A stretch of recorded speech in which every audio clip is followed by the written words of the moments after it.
Bonsoir, bienvenue dans RS. Nous allons décortiquer l'actualité de ce week-end sport mécanique où il a fait très très chaud pour tout le monde. Mais ça n'empêche pas d'avoir eu de très belles courses. Mon cher Jean-Louis, comment ça va? Très bien vous-même, mon cher. Oui, très bien. Ah oui, pardon, voyons, on va se vous voyez. Non, pour rire. Tu vas nous parler de Ferrari de ce week-end? Je vais te parler du Grand Prix d'Autriche, je vais te parler de... Parlons de Ferrari. De Ferrari, je croyais que Ça tu voulais va. pas... Oui, bien sûr, on va parler de Ferrari, évidemment, enfin ça va pas terrible. Bref, on verra. Tout de suite. On verra. Ah bah voilà. On verra. On va parler de Ferrari, on va parler de Ferrari. On verra. Vous m'énervez. Ils vont parler de Russell encore, vous allez voir. Non, on va parler de Ferrari aux 24 heures de Spa. Ah, mais c'est pour ça. Eh ben. J'ai hésité à sortir le polo, Ouais. mais en non, fait non. non, t'as bien fait de le garder Ouais. parce que c'est pas eux qui ont gagné. Mais bon, ils étaient pas mal. Ouais. Mieux qu'en Formule 1. T'en parleras la semaine prochaine de la Fun Cup. Et bien évidemment. Tu vas la commenter? Non. Ah, ça aurait pu. Non, je suis en Italie ce week-end. Ah, tu vas faire quoi? Et je vais faire de l'ELMS. Ah, très bien. Donc on sait ce qui sera au programme la semaine prochaine Oui, c'est dans ça. RS. C'est bien qu'il n'aura pas de Non, chronique et à même faire. pas. Tu sais quoi, je parlais du Mans Classique la C'est semaine vrai prochaine. Alors que j'y serai même pas. Tu vois. C'est le Mont Classique ce week-end? Ouais. Ah, c'est intéressant ça. Tu y vas, Jean-Louis? Non.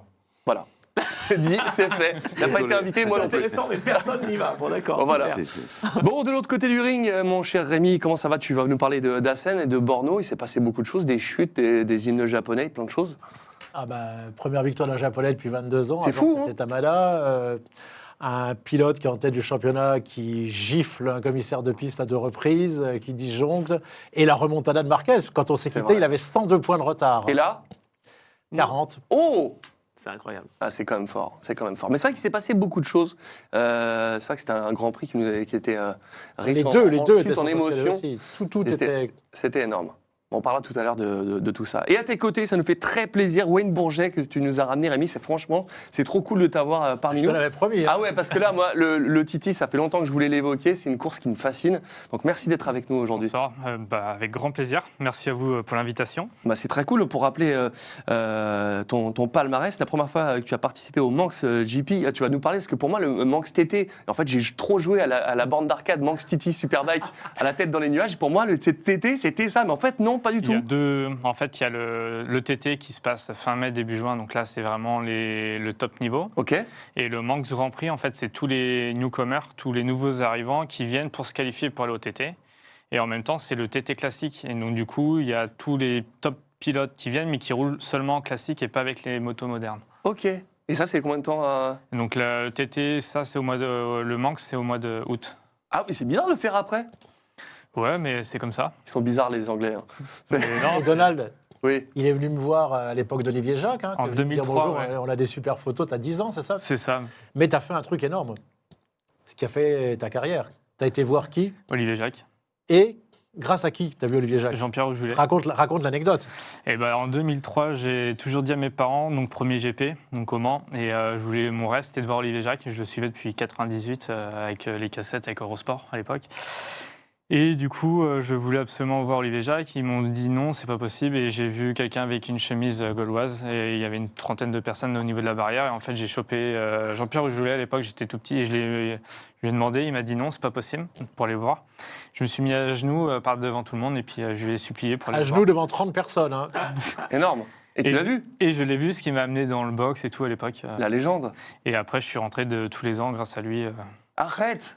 Pendant des années, jusqu'en 2008-2009. Et t'as bossé avec lui? Il s'est occupé de toi après? Non. Mais enfin, pas que. Qu'est-ce qu'il a fait? Qu'est-ce qu'il t'a donné? Le casque, la combinaison. Le casque d'Olivier Jacques, Non, la combinaison d'Olivier Jacques. Ça vaut le coup de se mettre à genoux parfois. Hein. Ah ouais, mais c'est incroyable! Quand C'est un on a truc de 10 ans, fou. on n'a pas peur de Ah non, ridicule, mais oui. etc. Donc C'est ça. voilà, on tente des choses. Ouais. Mais c'est trop bien. Ouais, je suis.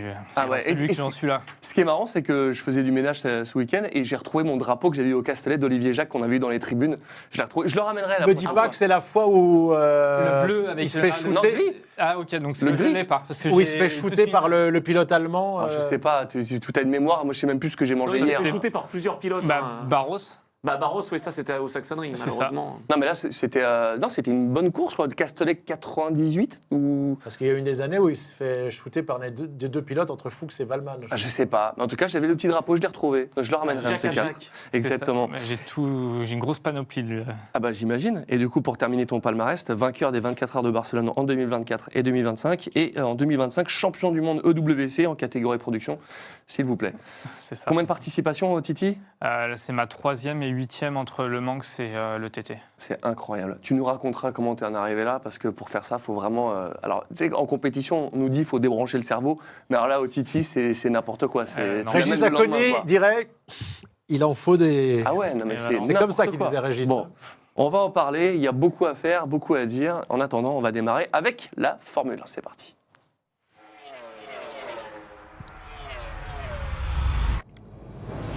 Grand Prix d'Autriche au Red Bull Ring. Qu'est-ce que tu as pensé de ce Grand Prix, Jean-Louis, à part la chaleur qui nous a valu quelques petites surprises, évidemment? On parle de la F1 un petit peu, donc je dis bonjour à Jean-Pierre Aujoulet, parce qu'il faut dire que pour nous, avec l'écurie Ligier-Gitane, on l'a eu avec nous très souvent, très longtemps. C'est un type vraiment formidable. Et si j'en parle à Jacques Lafitte, je pense que Jacques aura les larmes aux yeux. C'est vrai? Voilà, oui, c'est un type formidable, Jean-Pierre. Formidable. J'ai revu il n'y a pas si longtemps que ça, en plus. Donc voilà. Bon, alors, le Grand Prix d'Autriche, Oui. que j'appellerais le Grand Prix du train arrière. Parce que depuis qu'on connaît la Formule 1, tous et la Formule 1 moderne, j'ai rarement vu des voitures avec le train arrière aussi vif que ça dans un circuit où on ne peut pas trop l'avoir. Hein. Il faut quand même faire attention, il y a 2-3 courbes assez importantes. Complètement. Et on a vu, tout au long des essais, même des qualifications et de la course bien entendu, des contre-braquages, une manœuvre qui ne se fait plus du tout en Formule 1 depuis des années et des années et des années. Et donc, j'ai trouvé ça un peu bizarre. Bon, alors, il y a la température qui était assez haute, c'est vrai. Il y a aussi Pirelli qui avait amené des gommes plutôt tendres, et ça n'a pas tenu pour plein de pilotes, Bien notamment sûr. les Ferrari. Et donc, je pense qu'il faudra pour l'an prochain apporter des gommes un peu plus dures pour éviter ça, parce que c'est bien, mais à la fois, de temps en temps, ça fait un peu peur. Et puis, c'est pas tout à fait dans l'esprit de rectitude et de précision de la Formule 1. Ouais, c'est clair. La qualification au Grand Prix d'Autriche a été un petit peu mouvementée. C'est Russell qui a eu la pole malgré un drapeau jaune sur la sortie de Verstappen. Et pourtant, la FIA a validé son tour. Ça a fait un peu un tollé sur les réseaux. Qu'est-ce que tu en penses, toi? Eh bien, j'en pense que au nombre de pratiquants de la course automobile qui m'ont appelé, des gens qui tournent à Montlhéry, à Dijon, etc., qui m'ont dit que c'était un pur scandale. Parce que nous, me disent-ils, je résume, nous, on fait la pole position avec un drapeau jaune, on est exclu du meeting, même pas du meeting. Exclusion. On est exclu du meeting. Et alors là, on nous montre notre ami George Russell, qui a levé, et ça a été très bien démontré, exactement de 26 centièmes. On l'a vu, grâce à un drapeau jaune, alors que normalement, avec le Verstappen engoncé dans sa voiture et cabossé, il devait y en avoir deux. Il a réussi donc la pole sur son mini-secteur. Il avait bien ralenti, là où il y avait le drapeau jaune et pas le double drapeau jaune. Il aurait dû y en avoir deux. Et donc, du coup, pas totalement sa faute, quelque part. Non, c'est pas totalement sa faute. Lui, il a levé, c'est ce qu'il fait. Mais c'est la réalité, la moralité de l'histoire, c'est que la FIA et Formula One Management, qui passent leur temps à nous casser les oreilles avec la sécurité. Oui. Je cite Anthony, parce qu'il va nous parler d'Adrien Fourmeau, qui a pris 1 minute de pénalité parce que le pilote était pas sanglé comme il faut. Et là, vous imaginez tous qu'il arrive quoi que ce soit dans la machine de Russell, Verstappen est cabossé dans l'axe avec la voiture en vrac et tout, vous voyez le carton que ça peut faire. Et il nous donne des leçons. Alors, bien entendu, je comprends que sur les réseaux sociaux, je ne les ai pas... Mais il aurait dû se passer quoi au niveau de sa qualif? Eh bien, normalement, il aurait dû lever plus que ça. Mais comme en F1, on a maintenant des mini-secteurs, le circuit est là, et dans ce mini-secteur où il y avait le drapeau jaune et pas un double drapeau jaune, ça c'est la bêtise des organisateurs et des commissaires. Il aurait dû y avoir, quand il y a une sortie comme ça, et que la voiture est tankée, avec le pilote quasiment encore à l'intérieur, il aurait dû y avoir 2 drapeaux jaunes, mais il a respecté la loi, donc sa qualif était bonne. On a cru à un moment donné que c'était les Ferrari, mais non, George Russell a eu. Mais ce que je critique là, c'est l'histoire de un drapeau jaune, suivi de la réaction des licenciés de base, qui, je le répète, pole position avec un drapeau jaune, exclut les meetings. Voilà, c'est la règle. Donc, voilà. Donc, j'étais pas très content avec ça. Et je voudrais que Formula One Management et puis FIA arrêtent de nous exhorter sur la sécurité, à faire ceci, à faire cela. Je reviens à Fourmeau. Le coéquipier mal attaché dans la voiture, il prend 1 minute. Ça t'a pas plu, ça, Anthony? Je sens que ça te chatouille un peu, là, cette histoire de Paul-là. Non, moi, je trouve qu'il a optimisé. En fait, on demande au pilote d'optimiser tout. Et lui, il optimise. Il a un œil de lynx. Il voit que c'est un drapeau jaune simple. Parce que le double drapeau jaune, sur le panneau LED, c'est jaune et noir. Lui, il voit tout jaune. Il voit tout jaune. Il relâche un peu. On demande de lâcher, il lâche, et il finit son tour. Ça venait de se passer. Et donc, Verstappen était bloqué, comme tu le dis, Jean-Louis. Il était dans le mur, il était face à la piste, quoi. Mais Russell il a joué avec le règlement. Et c'est passé de son côté. Il le fallait pour lui. Il fallait qu'il reprenne de l'avance sur Antonelli. Donc il avait la pression. C'est vrai mais c'est pas évident cette gestion des drapeaux jaunes quand tu es en piste. Tu as un drapeau jaune, tu sais pas jusqu'à quel point faut lâcher pour pas avoir de sanctions. Tu sais pas. De nos jours, avant tu lâchais, Hakkinen, je me souviens, levait le bras. Voilà, et tu lèves le bras, tu as un drapeau jaune, ça c'est le gentleman. Maintenant tu ne peux plus parce que ça se joue tellement au millième que tu optimises tout. Wayne, comment ça se gère des drapeaux jaunes au Titi? On le voit sur toutes les vidéos qu'on voit sur les réseaux sociaux. Ça passe à fond de 6 à 2,80 entre deux portails Leroy Merlin. et quand t'en as un qui s'en met une, tu peux pas ralentir. C'est même tu mets ta vie en danger. Comment on gère ces drapeaux jaunes, toi, en course? Alors nous, on a des systèmes de GPS.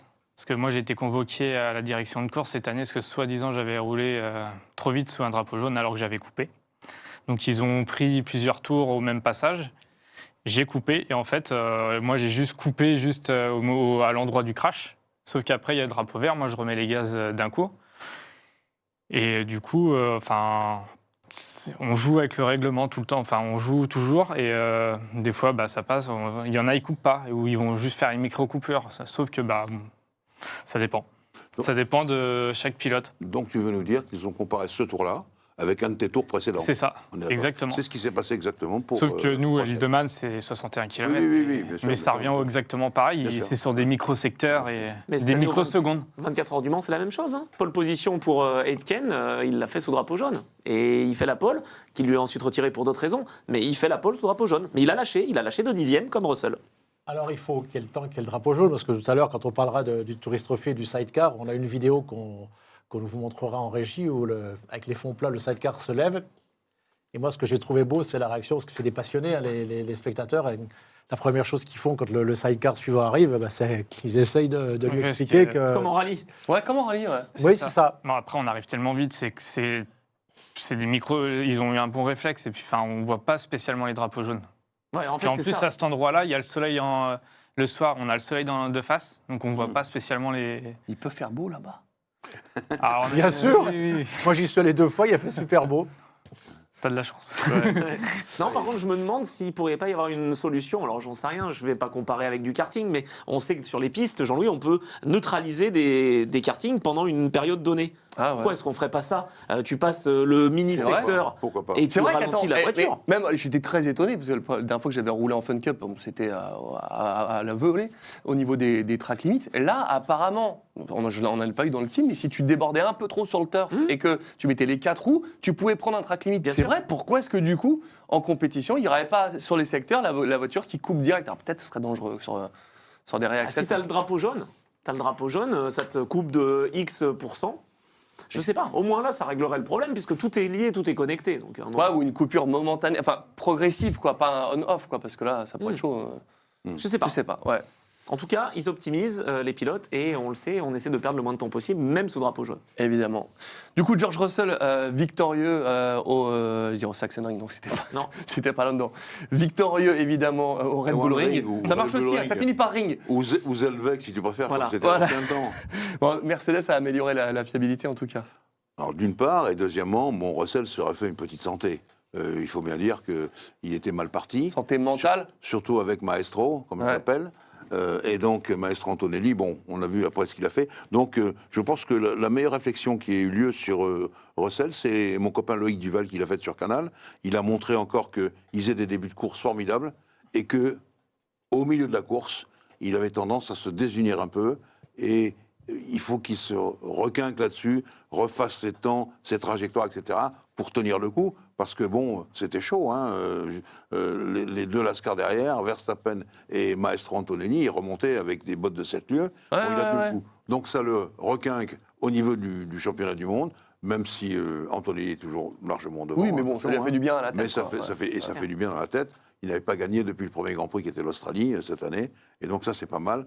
Donc je crois que sur ce plan-là, ça va le pousser. Et le prochain Grand Prix, c'est Silverstone. Hamilton Land. Ah ouais, là, On il y faut en a qu'on pas. on retrouve encore de la Ferrari. Là. British Land, peut-être. Ah, si British, s'il pouvait y avoir une British. victoire Ferrari à Silverstone et une à Monza, Oui, ah bah ça, Non, c'est mais sûr ça, qu'ils auraient non, mais gagné c'est- leur saison. non, je fais appel à l'histoire. Ferrari a souvent gagné à Silverstone. C'est vrai. mais oui, Ça, 15 fois. c'était l'une des grandes joies de l'ingénieur Enzo Ferrari. C'était le truc le mieux C'est qu'il y le a. constructeur le plus victorieux à.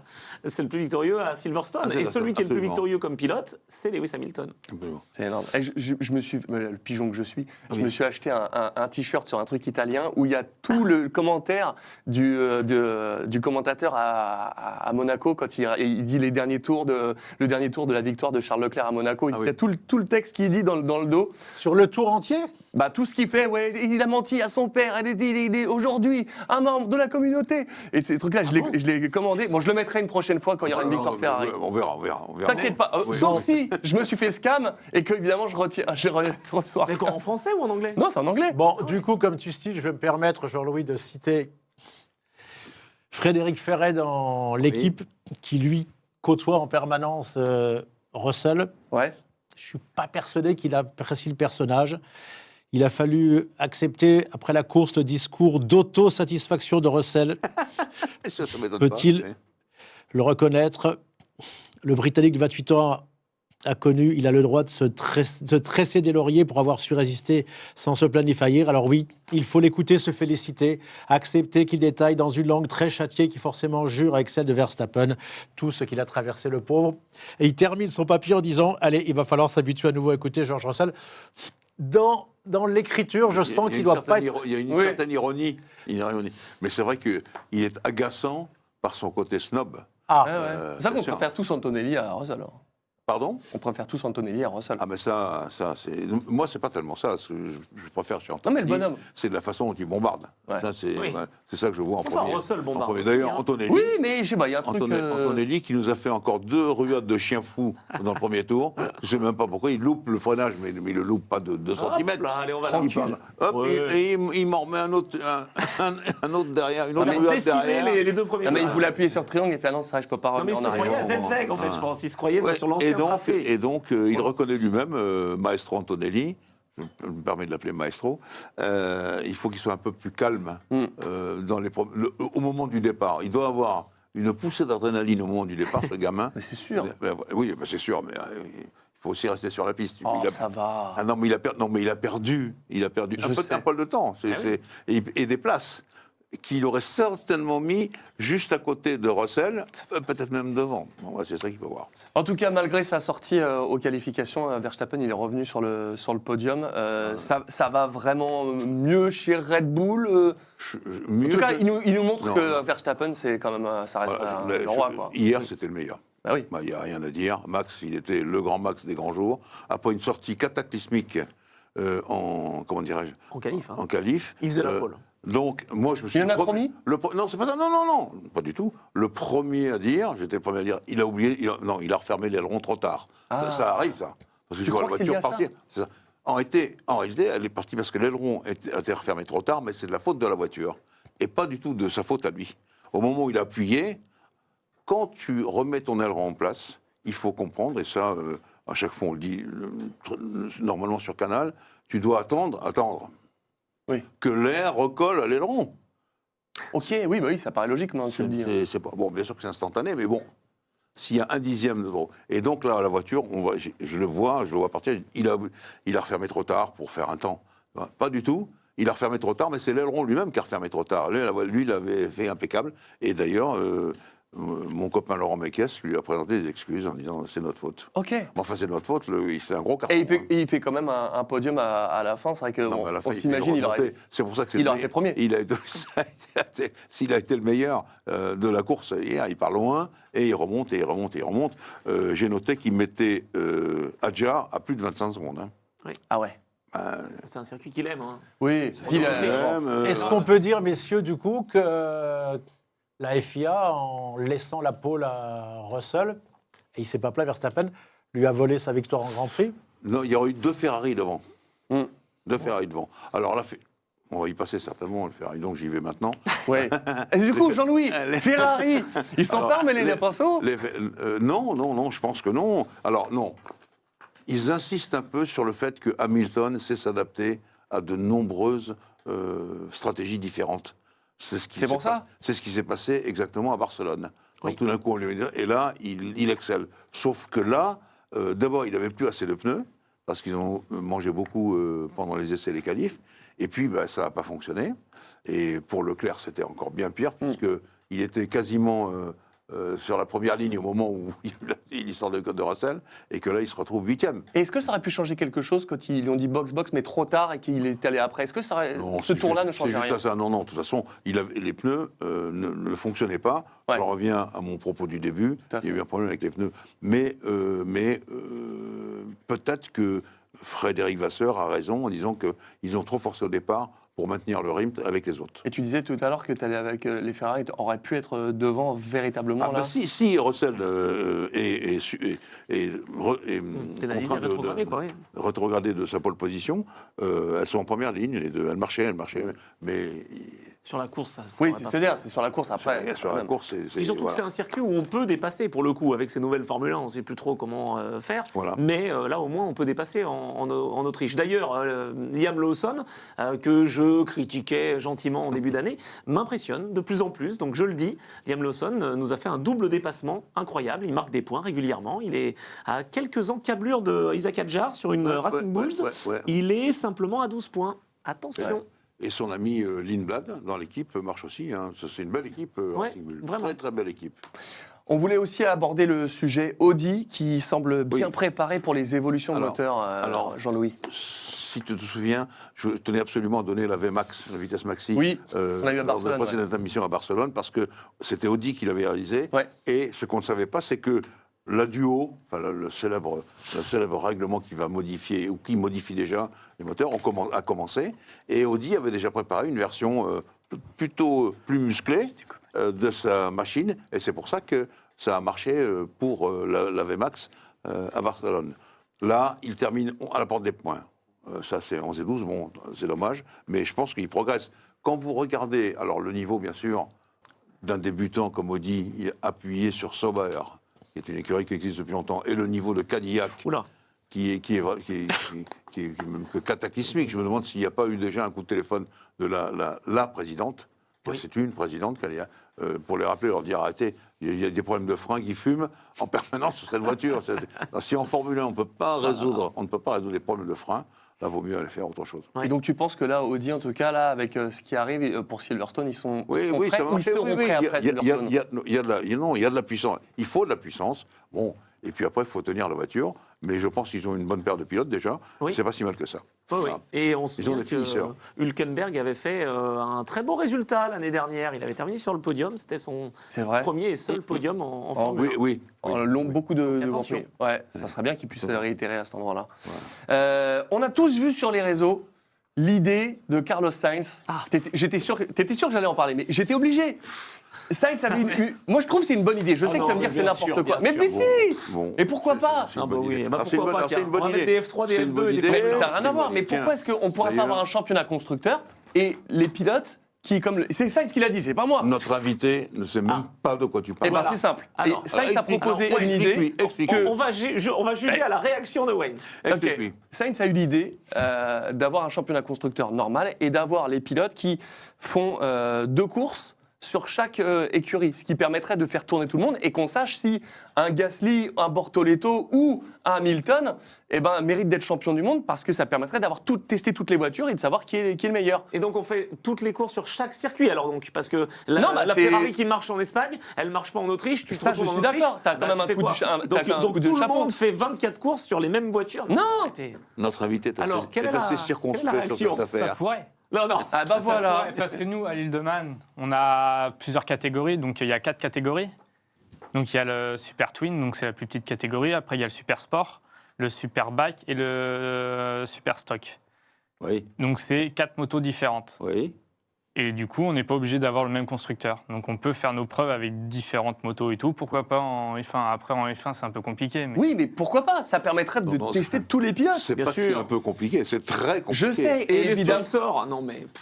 Je peux dire un mot? Justement, si je voulais ton avis. Pourquoi les constructeurs construisent des voitures, la plupart du temps, autour de leurs champions. Je sais. Tu as bien vu qu'une année, Hamilton, quelqu'un avait voulu, on va faire ça, ça et ça, mais Hamilton, non. Oui, mais ça permettrait de voir que la Red Bull, elle est faite que pour Verstappen, et on verrait qu'elle est dure à piloter. Et quand le constructeur rate sa moto, Oui. exemple Marc Marquez, quand ça marche plus que la Honda, eh ben, le Il va pilote chez Ducati. a le cran de partir chez Ducati de la 3e équipe. Vas-y, développe Jean-Louis. Non, mais je vois qu'on n'est pas je d'accord. développe pas. Ensuite, non, ce que je vais développer, c'est Sainz. Carlos, il ferait mieux de s'occuper déjà du Grand Prix de Madrid, dont il est la cheville ouvrière.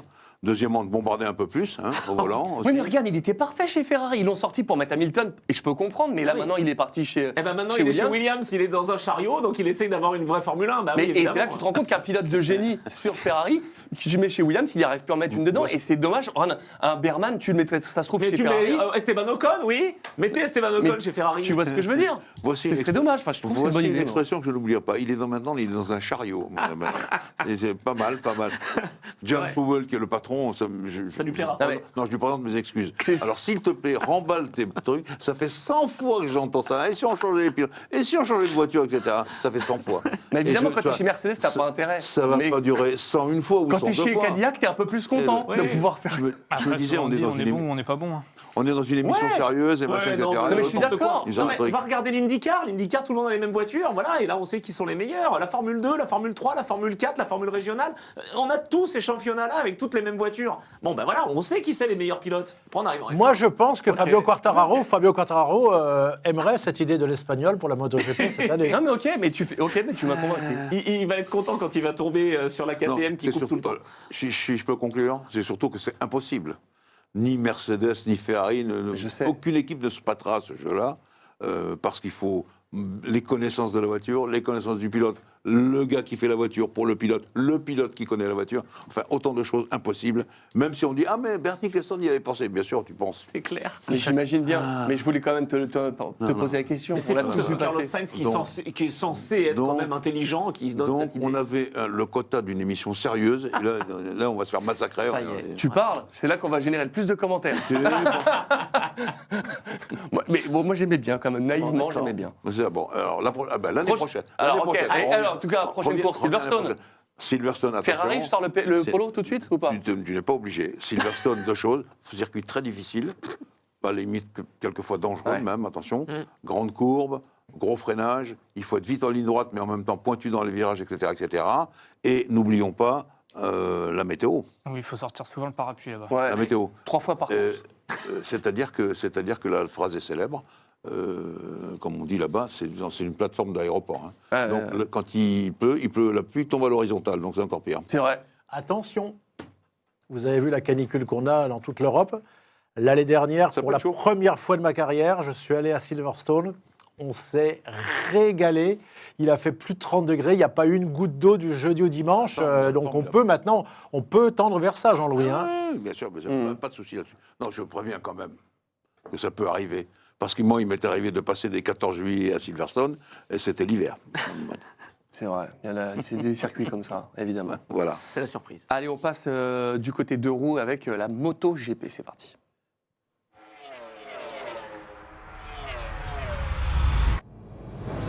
On a tous vu ce Grand Prix de Borno avec la chute de Bezzecchi qui a chuté, qui a disjoncté avec un commissaire de piste. Ça lui a valu une exclusion méritée, mais en tout cas, il a agi sur le coup de la colère. Mais comment t'as vu ça, toi, Rémi? Il est scorpion. Moi, ça ne me surprend pas, puisque c'est le seul pilote dans ma carrière où j'ai dit au co-présentateur, le magasin Sassi Center, il y avait Luca Marini, j'avais tout préparé sur Bezzecchi. Et le début d'une interview, pour la seule fois de ma carrière en 35 ans, je l'ai vu, on est passé derrière, je lui ai dit on va changer. Et la femme du présentateur a dit t'as raison. Il est particulier. Je l'avais pressenti. Donc je ne suis pas surpris par ce qu'il a fait. C'est une énorme bêtise. Il s'est fait shooter la course avant par son coéquipier. Il perd des points sur Marquez. Il avait 102 points d'avance. Il en a plus 40. Il a disjoncté. Alors il a été émouvant. Peut-être que c'est son équipe qui lui a demandé. Ouais, peut-être un peu scénarisé pour le lendemain quand il s'est excusé. Mais là, on le voit, il chute. Mais il a les larmes aux yeux quand il va s'excuser. Mais en fait, il se passe quoi? C'est qu'en fait, il remonte la moto. Il actionne la poignée involontairement, il la pousse presque au rupteur, donc il a peur pour sa moto. Mais Maverick nous a montré que tu peux faire un rupteur sans que ce soit problématique. Il lui met une première gifle et une deuxième, c'est impardonnable. Il faut savoir que les commissaires de piste, on en a besoin, ils sont bénévoles. Dans l'histoire de la moto, il y a peut-être un exemple, en tout cas moi dans les 35 ans, ça remonte à loin. Et Lionel François m'a envoyé un message pour te poser la question. Il a dit demande à Jean-Louis. A priori, Jameson, c'est même carrément, il a mis KO en une seconde, c'est pire. Ah bah oui, une vraie baffe. Oui. En Formule 1, Jameson, il est parti en tonneau, le commissaire. Donc c'était une armoire, Jameson, il ne faut pas croire. Hein. Non, là, ce que je regrette profondément pour les commissaires de piste, évidemment, mais la fin, le lendemain, c'était, enfin, ou le jour même peut-être, les excuses étaient tellement émouvantes que bon... Voilà, bon. Ça me rappelle Maverick Viñales.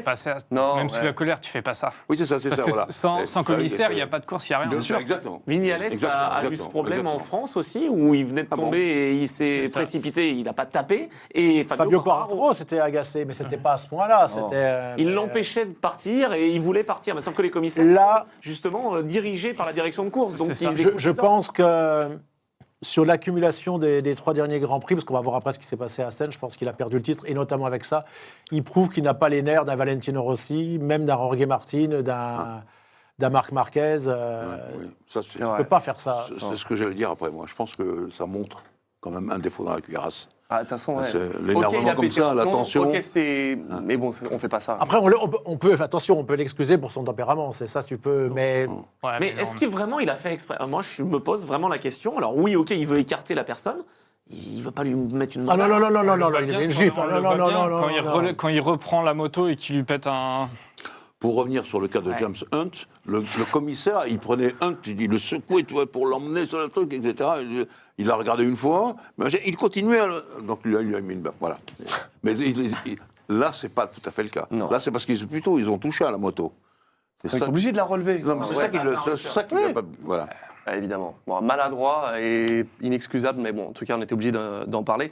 Par contre, Marquez a fait une remontada de folie. Déjà, on a les statistiques. C'était juste avant le sprint de cette année. C'est lui qui marque le plus de points cette année en sprint. C'est absolument incroyable devant Martin. Je vous rappelle qu'il a été blessé, qu'il a eu une double opération. Il est vraiment très, très fort. Et j'allais oublier, pardon, on lui a volé les points de la victoire de la Thaïlande, où il est déclassé. Et Acosta lui-même dit, mais là, il n'a rien fait. Il l'a poussé un peu, mais il n'y avait pas faute. Donc, il est très, très fort sur le sprint. On a l'impression... Alors, j'ai vu des gens dans la moto qui disent, tout est orchestré. En fait, mais bien évidemment, non. Personne ne peut orchestrer, peut empêcher Bezzecchi d'être champion du monde et d'aller faire... C'est pas l'organisation. Il y a des gens qui ont pensé qui pensent que Aprilia se saborde avec l'accrochage de Martin. Bien sûr que non. Tout ce qui arrive, ce sont des faits de course, ce sont Bezzecchi qui disjoncte ou Martin. Non. Mais tout ça fait les affaires de ce pilote Marquez. Et ce que j'ai pensé aussi, c'est que ce qui est incroyable, c'est que quand il y a eu le gros problème à Barcelone, il était blessé. Et c'est un Grand Prix qui a coûté presque 0 point, comme on va y venir à Assen, on va voir dans quelques minutes. Il est fort, Marc, aussi. Il est déterminé, il est né pour gagner. Mais dans tout ce qu'il fait, je connais des gens qui le connaissent bien, et dans tout ce qu'il fait, il faut qu'il gagne. Il faut qu'il soit devant tout le temps. Il a une détermination, je pense que... Et sans détermination, tu fais rien. Des stars. Bien sûr. Parce que les réseaux sociaux estiment qu'il y a du trafic dans les... Non ? Certains pensent que c'est impossible. Non, mais là, il n'y a même pas de discussion possible. On ne peut pas citer ça dans des émissions sérieuses. Non, mais clairement, mais je pense que ça, c'est des bêtises, malheureusement. On part sur Assen, où là, Aprilia a dominé. Oui. Juste pour terminer avec Marc Marquez, c'était son deuxième succès d'affilée après la Hongrie, son 75e en MotoGP déjà. Et effectivement, on arrive à Assen où on sait que depuis qu'il est blessé, il savait que ça allait être un Grand Prix compliqué. Juste après, à droite, que c'est assez... Juste après, il a le Sachsenring qui est chez lui. Moi, je me suis dit, s'il prend la 3e place et qu'il est 3e, qu'il prend les 16 points, il sera champion du monde. Avec tout ce qui s'est passé, certes, il a fait 7 dans la course longue, donc 9 points, puis 6 dans la course sprint. Mais avec tout ce qui s'est passé une nouvelle fois, il a repris des points à Bezzecchi. Il en a perdu qu'un tout petit peu, en fait, sur Martin, qui prend la tête du championnat, et sur Ogura, attention à lui. Mais c'est une bonne opération. On ne peut pas dire que c'est une mauvaise opération pour Marc Marquez, sachant qu'il va avoir son circuit préféré quand on revient de vacances au Sachsenring. Il était pas mal, Bagnaia. Il était longtemps avec Marquez. Oui, mais il a eu encore un problème. C'est dommage parce qu'il était bien. Et là, il reprend vraiment, des points de retard. Mais là, si on regarde bien maintenant, j'allais dire 7 avant la course longue d'hier. Après Assen, mathématiquement, tu as 8 pilotes qui peuvent être champions du monde. Alors, j'ai vu certains de mes confrères qui écartent d'entrée, qui n'en citent que 3. Ah bon ? On leur a posé la question. Moi, avant même Assen, même s'il est débutant, j'enlève pas Ogura. Il n'est qu'à 25 points. Et puis, je vous rappelle que je vous ai dit qu'il y aurait beaucoup de blessés en fin de saison. Parce que ça va être rapproché, qu'il va y avoir des courses sprint sans arrêt, en plus des courses longues. Là, les blessés ont déjà eu lieu. Qui vous dit que Fabio Di Gianantonio va pas être champion du monde? C'est le premier pilote Ducati pour l'instant. Si Bezzecchi et Martin continuent comme ça, c'est possible. Ils sont 8 à pouvoir être champion du monde pour l'instant. Ogura et Di Gianantonio ne tombent jamais et marquent des points tout le temps. Voilà. Ils sont 3, il y a Marini et eux 2 qui marquent des points tout le temps. Mais Donc- ne jamais dire jamais. Donc, on a l'exemple de Melio Alzamora qui, face à l'équipe fantastique d'Olivier Liégeois avec Azuma et Marco Melandri, va être champion du monde sans gagner une seule course de la saison. C'est vrai. En tout cas, ceux qui ont impressionné, c'est Trackhouse en sprint et à nouveau doublé Trackhouse le dimanche, mais avec la victoire de Ogura. Ça faisait Voilà. quoi 20 ans qu'on n'avait pas entendu l'hymne japonais en GP? Alors déjà, Liberty Media va se frotter les mains 22 ans. parce que Trackhouse, c'est une équipe américaine qui fait le Justin doublé Marks. dans un sens avec Fernandez devant Ogura le samedi et Ogura qui a fait 2 fois derrière Marquez et Pecco Bagnaia la course précédente, qui attendait et là qui gagne. Je les ai commentés, ces courses. J'ai plus de souvenirs. La dernière, c'était Motegi, mais quand il a gagné Makoto Tamada à Rio, déjà pour l'anecdote, Philippe Mondray l'interviewait à chaque fois parce qu'il aime faire le pitre sur la grille. Et il l'interviewe, lui posait la question en français. Et Tamada répondait en japonais. Ce que personne ne peut imaginer. Ouais. Parce que bien évidemment, moi, je ne traduisais pas. Parce qu'à part dire arigato gozaimasu. Ouais, bah ouais. Sauf que Michelin avait gagné 90 Grands Prix d'affilée, donc c'est improbable qu'il gagne. Mais il gagne contre Michelin. Et donc, les journalistes veulent l'interviewer. Et l'attaché de presse dit, mais Tamada ne parle pas anglais. Il dit, vous êtes un menteur, toutes les courses, parce qu'il le faisait à toutes les courses, Philippe Mondray. Toutes les courses, on voit Mondray l'interviewer sur la grille. Donc l'attaché de presse, toute l'équipe vient me voir, et qu'est-ce que tu veux que je ne vais pas avoir mon commun? Il faisait exprès, et à la fin, Tamada était tellement joueur, comme j'appelais, il acceptait, il ne comprenait pas du tout ce que lui disait en français Mondray. C'est pas vrai. Il lui posait la question, et il gagne. Mais le souvenir que j'en ai, parce que vous savez ce que c'est que les pneumatiques, et Michelin, notre sponsor. Ouais. Nicolas Goubert fait le vol-retour avec nous. C'est horrible. Il ne va pas dormir de tout l'avion, les 13 heures de vol depuis Rio. Nous, on avait l'émission à l'époque Motocritique. Bon, je vais le voir, je dis, mais qui se met dans un état pareil? Tu te rends compte? Et je dis, vous étiez pratiquement à 100 victoires d'affilée. Il fait justement, on vient de perdre contre un manufacturier concurrent, c'est pas possible. Et c'est surtout ça qui m'a marqué, plus que la victoire de Tamada. Il avait envie de se faire harakiri, Nicolas Goubert, que Michelin ait pu perdre ce Grand Prix. C'était à Rio de Janeiro, à Jacarepaguá. J'imagine. Et là, 22 ans. Ça fait quoi dans 22 ans après la victoire? Ça a dû libérer tout le pays. Enfin, limite. Ah bah, là, oui, alors incroyable. moins que les victoires de Oui. Nice. On reviendra sur la prochaine Mais émission, il parce le que mérite, j'ai bossé. c'est un battant. Ah ouais, clairement. Voilà. Et puis, Mais- il a été champion en Moto 2. donc. En moto 2, il y a 2 ans. Mais ce qui m'a marqué, qu'est-ce qui vous a marqué? Je pense que personne ne l'a dit d'ailleurs. C'est un Japonais qui a gagné 22 ans après, d'accord? Mhm. Sur. Une moto italienne. Je pense que c'est la première fois. C'est vrai. Mais oui, ça a toujours été Mais avec Arada- Kawasaki, Suzuki, Honda. Arada? C'était toujours. Arada Honda. Non, il était chez Aprilia. Mais il n'a pas gagné. Je pense pas qu'avec la bicylindre. Arada, il a Je gagné. pense Oui, mais qu'il a- c'était en En Superbike. Non, 2,5. En 2,5. Non, mais avec Aprilia. Oui, Oui. Avec la 2,5. oui, Aprilia. Mais il n'a pas gagné Non, en non, Oui, mais Attends, attends, attends, j'ai mis des. Ah non, là, d'accord. attends, la 2,5 de l'époque, c'était pas rien. Non, hein. mais d'accord. Ah, on parle non, de mais là, on MotoGP, parle de là. catégorie reine. Non, mais oui. Non, mais Coutelet, là. Non, mais attends, non, mais là, qu'est-ce que c'est que cette histoire? Non, mais, mais- arrêtez avec Carlos Sainz, ça suffit. Jean-Louis le sait très bien. À l'époque, il n'y avait pas de KTM, il y avait Ducati qui essayait de balbutier un peu après. Il y avait que les motos japonaises. Jamais. Oui. Il a refusé 2 fois le guidon MotoGP chez Honda. Parce que quand le gars, Ogura, quand il voit que Marquez se barre, il a bien compris que la moto était pas bonne. Il a attendu C'est dingue, l'équipe d'ailleurs. bis américaine Trackhouse pour y aller, pour gagner. Alors qu'il est Honda Asia. Alors qu'il est Honda Asia. Ouais. Incroyable. C'est ça qui est incroyable. Il est super timide en revanche. Hein. Ah là là, il est plus doué en moto que pour les interviews. Et donc, est-ce que tu as remarqué que Aldeguer a gagné, que Ayogura a gagné, que tous les jeunes ont gagné, que Fernandez a gagné, sauf Acosta. Je vais dire, Caramba, Acosta encore raté. Là, ça doit le rendre fou. Ils gagnent C'est tous. incroyable. Mais ça va venir. Mais je sais bien que ça va venir. Enfin là, tout le monde gagne sauf Là, lui. il est blessé, il va se faire opérer en attendant. hein. C'est quand même fou. La Ga- moto qui ça coupe n'en encore. dérange. Enfin, ça va plus du Et tout. le pour bras, un- c'est un ça pilote m'en que déloge. tu supportes en GP plus que d'autres? Alors, ils le méritent tous, mais ouais, Marc. J'allais dire Marquez, c'était vu ce que tu disais tout à l'heure. T'es pas Marc. assis à côté de Rémi pour rien. Attends, il aime le jaune. Hein, Ouais, j'allais dire, regarde. pourtant, t'as un casque jaune fluo, j'aurais dit que ça méritait un petit 46 là. Non, non, non.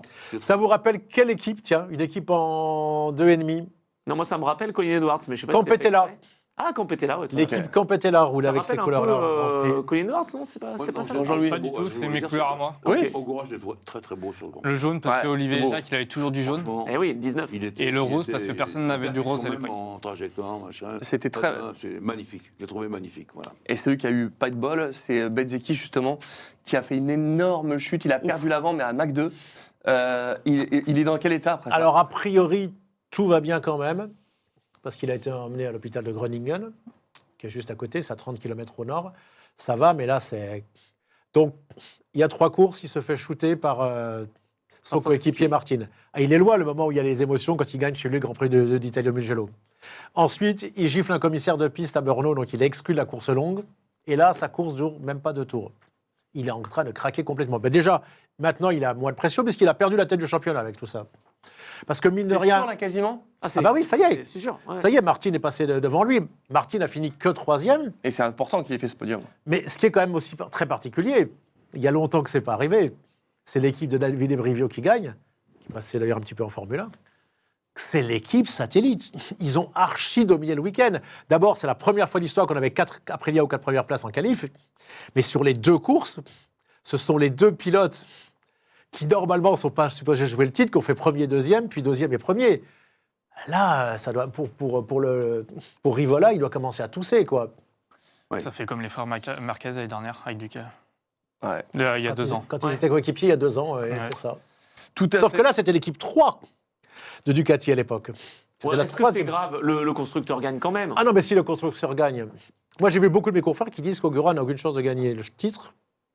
Bon, faut Moi, je jamais vais dire pas aller il est jusque-là, super hein. constant. Super Ouais. constant. Attention. C'est vrai. En tout Et cas, c'est comme ça qu'il avait gagné le titre en Moto 2. Et Jorge Martin, du coup, le podium, vraiment, ça change quoi pour lui, pour Martin? Eh ben, il est en tête du championnat. Oui, mais... Il reprend l'ascendant. Voilà, c'est combien? C'était de combien de points? Ah, Là, il a- maintenant, il a il a 40 points d'avance sur Marquez. Il a, Ah ouais. il a 9 points. Il a 9 9 points points. C'est ce que j'ai demandé, c'était combien sur Marquez? 40? 40. C'est-à-dire que Marquez, il avait 40 points de retard sur Bezzecchi.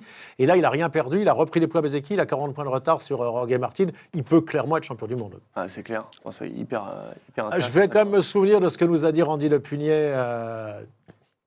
Ça a marqué beaucoup de gens quand on avait fait l'interview à Assassin Center. Il l'avait redit également sur Canal lors du Grand Prix de France. Il a dit à ce moment-là, Jorge Martin sera champion du monde. Ah ouais?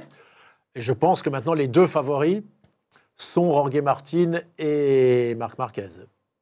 Parce qu'ils ont déjà gagné le titre, eux. Oui, dans la mais par contre, catégorie. c'est incroyable parce qu'il n'est pas très en odeur de sainteté, j'allais dire, dans son équipe. C'est une expérience. Martin, D'avoir gagné le titre, c'est. Attends. il sait gérer. Non, mais Ils ont- c'est géré, mais il est. Et à les chaque deux- fois qu'il n'est pas en odeur de sainteté dans son équipe, il gagne parce que chez Ducati, il voulait le virer. Et les deux, C'est ça quand va, même d'ailleurs, dingue. les deux ont subi des blessures horribles, terribles, parce que l'année dernière, il a une saison blanche, où ouais. il roule pas, Jorge Martin, c'est incroyable. Et il me reste une dernière question. On a vu que Marquez était en gestion sur tout le week-end. Ah Et- oui. Il était sur la défensive. Mais- Oui, Totalement. Mais et du coup, parce que tu me parlais de Bagnaia, tout à l'heure, je te l'ai évoqué. Mais tu avais aussi Acosta qui termine pas. Là, au niveau des points pour Acosta, c'est Mais catastrophique. Acosta, il ne pourra Non, pas mais être c'est champion fini, hein. avec la KTM. Juste un mot, on a appris que Raúl Fernandez a failli se faire opérer de l'appendicite la semaine d'avant. Ouais. Et Ogura, en fait, était des 3 qui étaient devant l'homme le plus en forme, parce que Martin, il souffre encore de toutes ses blessures. On rappelle qu'il est tombé 6 fois, enfin 5 en course, plus les essais, plus le lundi des essais de Barcelone. Donc le seul des 3 qui se battait pour la victoire après que Bezzecchi soit flanqué par terre, le seul qui était le plus en forme des 3 physiquement, c'est quand même Ogura. Mm. Et malgré tout, tu le sais bien, ça aide d'être en pleine forme physique face à des gars pareils. Oui, c'est clair. Effectivement, bah voilà, je pense qu'on a tout raconté pour la MotoGP. On va te laisser partir, mon Jean-Louis. Merci. Et puis on va parler, nous, Alors. du rallye. Et attends, on se voit la semaine prochaine. La semaine prochaine. Bah, j'espère bien. Déjà N'oubliez pas, Oui. la pole position à Silverstone, c'est 250 de moyenne. Oui, avec Russell, qui l'aura sous drapeau. Non, Qui- Russell, qui qui vous Full voulez, yellow. ou Faudra pas Antonelli, lâcher. ou qui vous voulez. Exactement. À la semaine prochaine, Jean-Louis. Juste un truc, on n'avait pas le all shot device pour la Eh oui, première je fois à t'en ai pas l'avant. parlé. Comment ça Voilà. s'est passé? On a vu aux essais, ils partaient tous en roue de ouf. Ça cabrait, Et ça là, cabrait. pourtant, au départ, il s'est rien passé. Sur ce circuit-là. Ah. Sur ce circuit-là, c'est passé. Alors, il faudra voir après Parce que c'est vrai Comment que je ça va m'attendais se à ce passer que ce soit un festival de roues arrière sur la grille de départ, à tel point que je me suis dit, mais en fait, ils l'ont Ah, mais encore. il y en le a Hot Shot certains Device. les plus expérimentés comme Marc Marquez, ils prenaient à l'époque les départs sans le shot device. Mais ils sont bons, c'est tout, c'est ça le secret. Je veux dire, c'est des Alors, pilotes. pourquoi le quoi. mettre, Qu'est-ce que- alors mais Alors, pourquoi le mettre, je sais pour moi pas. de ça, là. Je sais pas Les pourquoi le trucs mettre. qui se baissent et tout, je suis pas pour. Mais moi non plus. Pourquoi le mettre? Et pourquoi on met de l'ABS dans les voitures? Je sais pas. Je sais C'est pas pas. pareil. Quoi, en course, en GT3, pourquoi on met de l'ABS? Non, je sais pas. Si, pour les prix de l'homme bronze, mais sinon, je vois pas. C'était des pilotes, non? Oui. Bon, bah voilà, c'est des Et, pilotes. et une dernière chose, Bezeki est tombé sur 140 mètres. Hein. 140 mètres. Ah ouais, non, Non, mais il a même on perdu eu peur. conscience, je On crois. a eu peur. Ah ouais On a eu peur. Bah, il y a on Alex voit. Marquez aussi qui est bien tombé devant son frère. hein. Son frère, d'ailleurs, on voit la rage, il aurait même pu se faire mal tellement il a tapé. Ouais. C'est Il a eu peur. Il c'est s'est ça retourné, aussi, il sans s'est- doute, pour répondre à ta question Et il tout à l'heure, s'est retourné Donald, aussi, hein. qui fait qu'il s'est peut-être calmé encore plus parce qu'il a vu que Fermin Aldeguer s'est reblessé aux essais gravement. A priori, on parle de retour à Silverstone, c'est même pas sûr pour Aldeguer, le débutant, l'ancien adversaire d'Ogura la dernière. Son frère a fait une énorme chute, et donc du coup déjà, il s'était promis une chose, Marc Marquez, et c'est rare chez Marc, ne pas tomber, ne pas se faire mal à la scène. Il a rappelé son contrat, Bezeki s'est encore raté.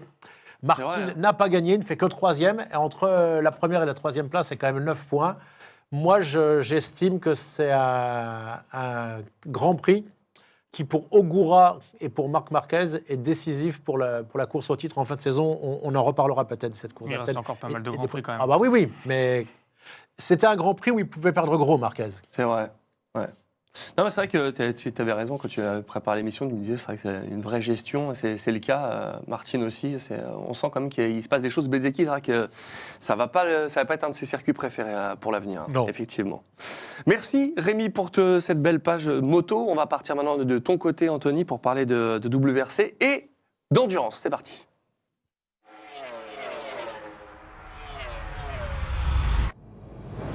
Rallye de l'Acropole. Et c'est marrant. Et j'étais persuadé qu'il était déjà passé celui-là. Ah bon? Ouais.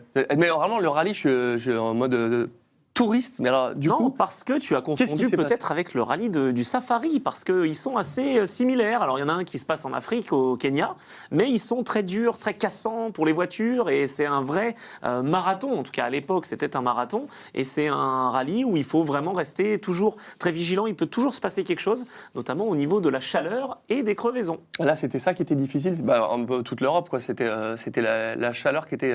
Il fait toujours très chaud Difficile. en Grèce. Mais et justement, à c'est pour ça que je pensais qu'il était passé. C'est que pour moi, la Grèce, au mois de juin, tu le mets avant, après, mais là, c'est un peu compliqué. Non, c'est toujours comme ça, à peu près. Il y avait même le Kenya, hein, qui était à cette époque-là, à l'époque, et qui a été un peu avancé en mars. Ça n'a pas vraiment arrangé les choses. Alors, peut-être si en termes de chaleur, mais pas en Ouais. termes de pluie. En tout cas, le rallye de l'Acropole est vraiment difficile parce que les routes sont parfois étroites, parfois très larges, parfois elles sont en montée, parfois elles sont. C'est très varié, en fait. D'une spéciale à l'autre, on peut vraiment trouver des terrains complètement aléatoires, j'allais dire. Donc, il fallait résister et les plus grands s'y sont imposés, dont Sébastien Ogier. Ogier, 15 ans après sa première victoire, il a remporté à nouveau le rallye. Large ou c'était serré? Alors, sur le papier, c'est large, mais dans l'avant-dernière spéciale, crevaison pour Thierry Neuville, ils étaient à 1 seconde 8 après 320 km. Donc non, c'était très très serré, ça aurait pu être le rallye le plus serré de l'histoire de l'Acropole, puisque le précédent rallye le plus serré, c'était 2011, donc il y a 15 ans, et c'était un certain Sébastien Ogier qui avait été vainqueur. C'est vrai que les pneus arrière de Neuville, ils étaient transformés en chamallow, un de mes confrères. Oui, Sérieux alors Chamallow côté droit, Chamallow explosé, il est trop resté au-dessus de la braise, et puis le côté gauche, il a pris une pierre et il a endommagé sa jante. C'était très compliqué, franchement très compliqué. C'est surtout que en fait, avec ce manufacturier de pneus, c'est complètement aléatoire. C'est-à-dire qu'à l'époque, quand tu avais des Michelin, tu savais que ça tenait. C'était la suspension qui cassait. ouais. Les pneus tenaient. Là, maintenant, avec ce manufacturier, c'est inadmissible. C'est-à-dire que tu roules sur une pierre, une fois sur deux, tu sais pas, tu crèves. Sans déconner. Et là, il y a eu 28 crevaisons Et en l'espace c'est de Hyundai 300 qu'on a eu le kilomètres. plus des crevaisons? Bah, j'ai l'impression. Alors, je ne sais pas si c'est dû à la voiture ou pas. On se posait la question avec Johan Bonato quand on a commenté ce week-end sur Canal. Mais c'est possible parce que Toyota a eu moins de crevaisons. Il y en a eu, mais un petit peu moins. Il y a eu pour Neuville une crevaison au pire moment, évidemment, parce que ça se jouait pour la victoire. 4 pour Adrien Fourmeau, c'est incompréhensible. À chaque fois, on perd 1 minute 30. Il y a eu 4 pour Dani Sordo. Il y en a eu vraiment beaucoup, énorme, beaucoup. hein. Et il y en a eu aussi pour Ford. Donc, bon, je ne sais pas quelle est la raison, mais en tout cas, ce qui est sûr, c'est que ces pneus sont imprévisibles. C'est vrai. Et c'était censé être des pneus plus durs. Et au niveau du championnat, ça donne quoi là, pour les points Au niveau du championnat, c'est encore Elfyn Evans qui est en tête. Il est arrivé avec une vingtaine de points d'avance. Il en a maintenant une dizaine d'avance sur Takamoto Katsuta, qui a réussi encore une fois à se placer sur un rallye difficile. Le japonais est fort. Encore un japonais. Eh oui. Tiens. Et On va quand même pas avoir 2 japonais champions du monde cette année en MotoGP. Eh ben, tu rigoles, mais pourquoi pas? Parce que Takamoto Katsuta, il était pas loin d'être sorti de chez Toyota. Et pourtant, c'est un pilote qui est bercé par Toyota depuis qu'il a décidé de passer du circuit au rallye. Mais c'était très très juste. Il faisait beaucoup d'erreurs, il sortait, il était un peu en difficulté. Tiens, je te coupe, mais parce qu'on parlait des japonais. Raoul Fernandez, avec ce qu'il a fait ce week-end, a probablement sauvé sa place, alors qu'il était sur la tangente chez Trackhouse. Ah, il était oui. C'est vrai que là, c'est avec le GP qu'il a fait. Il se qualifie super et ensuite il gagne la course au sprint et il fait deuxième de la. Voilà, c'était important de le préciser. Tu sens que ça peut pousser des ailes ou finalement c'est tellement de pression que il nous prouve le contraire, Fernandez, mais c'est vrai que quand ils savent qu'ils sont sur la sellette comme ça, peut-être toi de ton expérience, tu sais que quand tu as entendu parler de pilotes qui savaient que ça allait mal se passer pour eux et ça leur a donné des ailes ou justement ça freine parce qu'on sait qu'on a trop de pression? Ça dépend. Ça dépend de la réaction du pilote. Moi, Et de son caractère. Et son caractère. Moi, des choses comme ça va me pousser. Ah ouais? Moi, je pense que ça motive. Parce que du coup, tu n'as plus rien à perdre, en fait. Ok, oui, c'est vrai que c'est ton sang. Elle est intéressante ta question, je vais vérifier, mais je vais voir si ma mémoire fonctionne encore. C'est pas Alvaro Bautista, quand il savait qu'il allait perdre son guidon à partir de Misano, qui, comme par hasard, c'est vrai?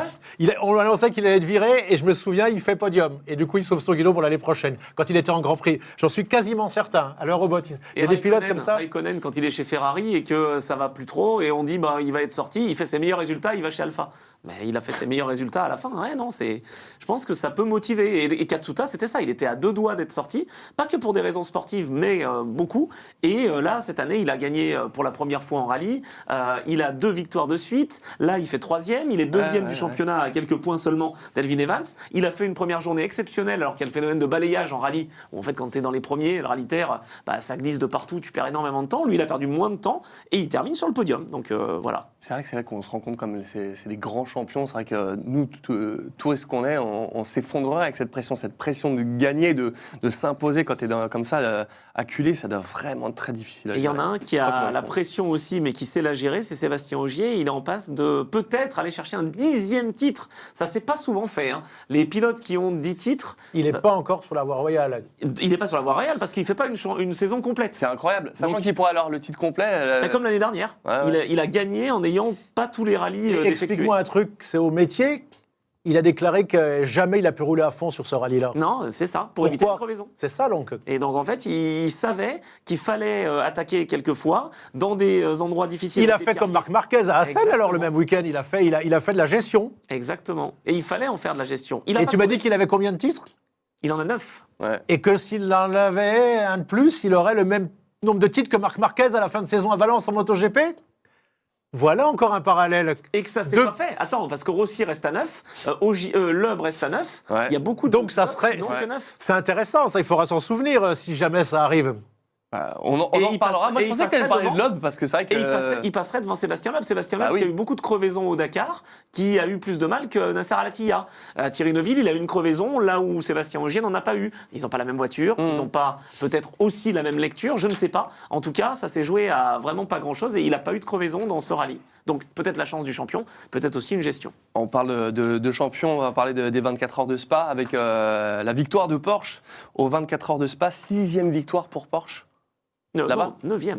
Moi, il marquait 6e. Ah d'accord. Excuse-moi. C'est une erreur. C'est le chiffre qui est retourné. Ah, c'est ça. Attends, je regarde l'iPhone à l'envers. 9e victoire pour Porsche, du coup. Ouais, c'est ça, exactement. 9e victoire, incroyable. Ouais, tu as bien fait de me corriger. Non, mais je ne crois pas de l'avoir dit, que c'était une 6e victoire. Donc du coup, bon, je ne sais pas d'où vient l'erreur. En tout cas, 9e victoire, effectivement. Il y avait une quinzaine de Porsche qui étaient engagés. Et c'est une voiture qui s'est imposée. Devinez d'où il est parti, le pilote et les pilotes de la Van Estland.